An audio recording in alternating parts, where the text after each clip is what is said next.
હા બેવડો ભાઈ તમે દારૂ પીતા કેવી રીતે શીખ્યા?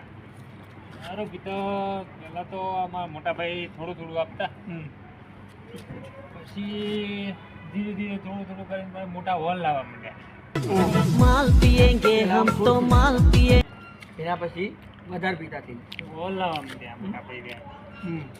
પછી ધીરે ધીરે ગામમાં જઈએ વાતો થાય કે હા દારૂડિયા એટલે તમારો આમ નવા અંદરથી ફીંગ આવે કે આહા. ઓહો સરસ લાગે તમને. बंकाना डंका वाक्या बाती ઓહો તો તમે ગામમાં નંબર 1 દારૂડિયા છો કે? હા દારૂડિયો બનાવી મોટા ભાઈ કોમ સારું કર્યું હો. મોટો ભાઈ થોડું કહે તો સારું લાગે. તમે દારૂ પીવો એટલે કેવું લાગે મોટા ભાઈ? ફિલ્ડિંગ આવે એટલી. ફિલ્ડિંગ પેલા દાડા બે એટલી ફિલ્ડિંગ કે દારૂની ફિલ્ડિંગ? દારૂની ફિલ્ડિંગ. અને કે ફિલ્ડિંગ ઘણી જગ્યાએ. સવારમાં તો માથું ચડી જાય. ઓહો અને હવા જે પીતું હોય તો સવારે ખાધેલું ભૂલી જતા છો. ભૂલી જવા નહીં ભૂલી જવું. એવું તો ખાધેલું ભૂલી જતા હશો તો કોક મારે એ ભૂલી જતા હશો. સારા લાગે તો લાઈક કરો, શેર કરો.